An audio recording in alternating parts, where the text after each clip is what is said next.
In fact, Eileen, this is why visuals began to play such a more and more important part in the leadership program at Edwards Life Sciences.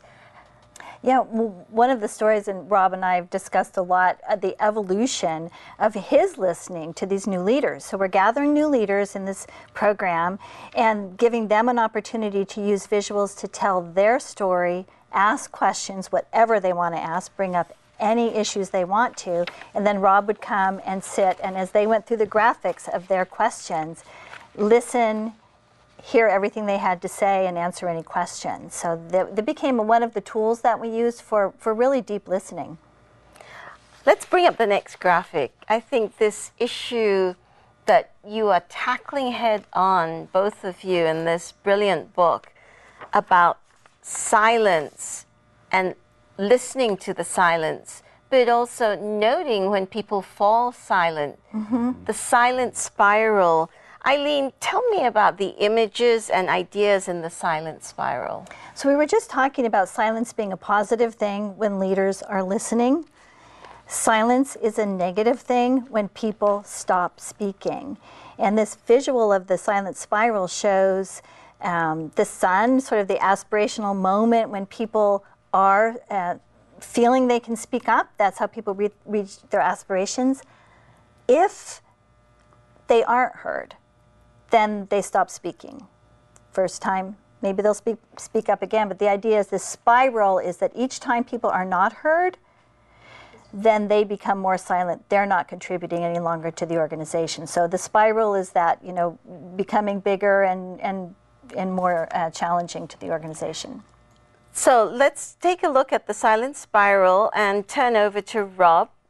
So Rob, how has the silent spiral played out in teams, and how has correcting that helped the innovation and growth of Edwards Life Sciences? Yeah, this is one of my favorite visuals, actually, right? And so the way it plays out is that we're sitting in a group meeting as a team. Someone has an idea that might be different than the boss, right?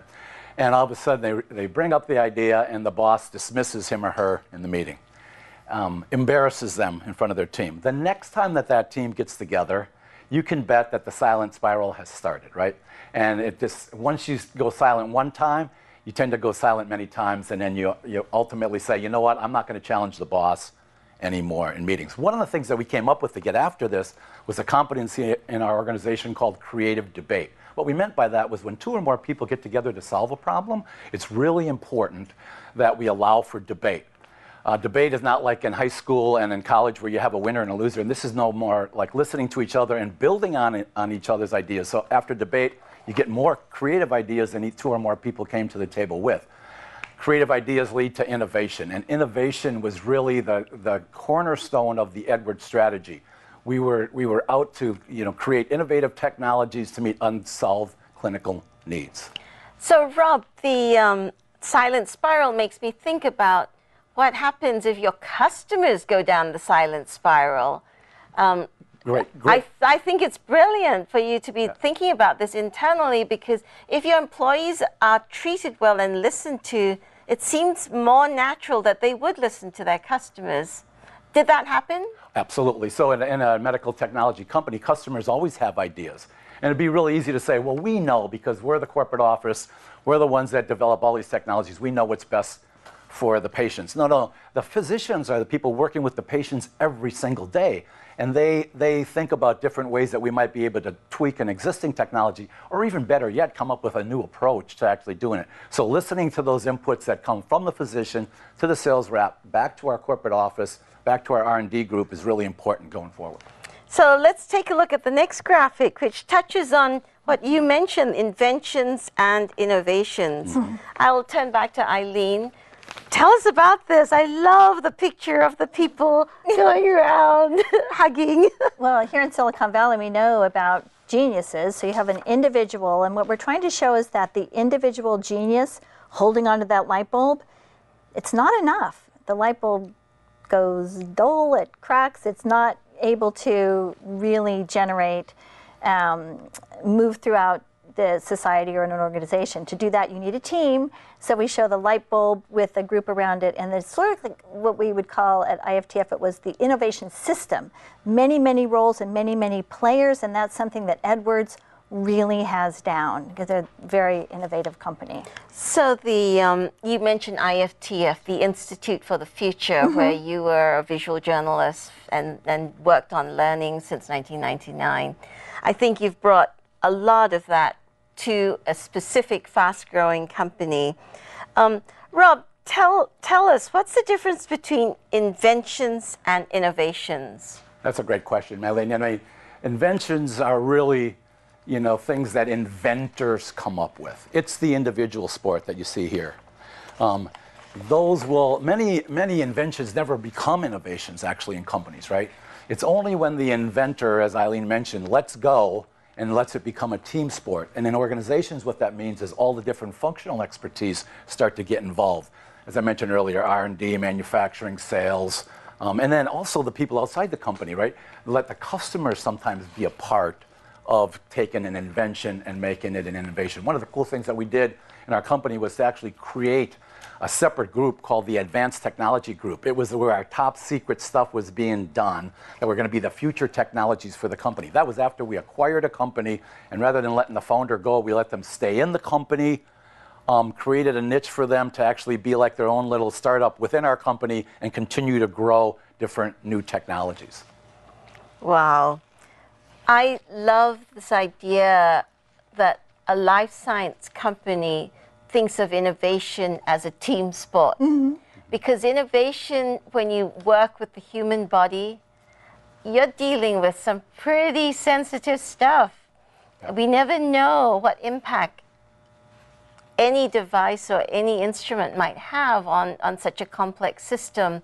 I think it is really impossible for one person to think of everything that can happen.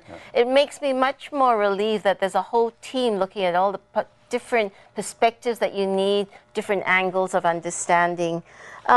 This brings us to another place, which is that it must be very stressful to work to know that if you make a mistake, somebody could die. Why is it so important in this book that the two of you have created, the choice of stress? Let's bring up the next graphic. Eileen, let's turn to you.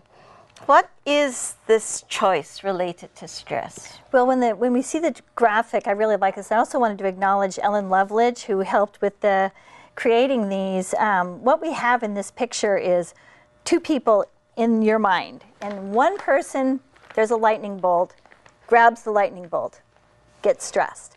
The other person steps aside, and there's a lightning rod catching it instead of the person. So really the idea is, in any situation, there's a choice.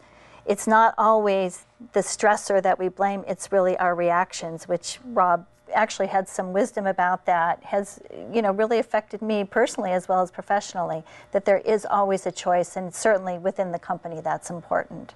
Critical. So Rob, let's turn back to you. How is stress a choice as a competence?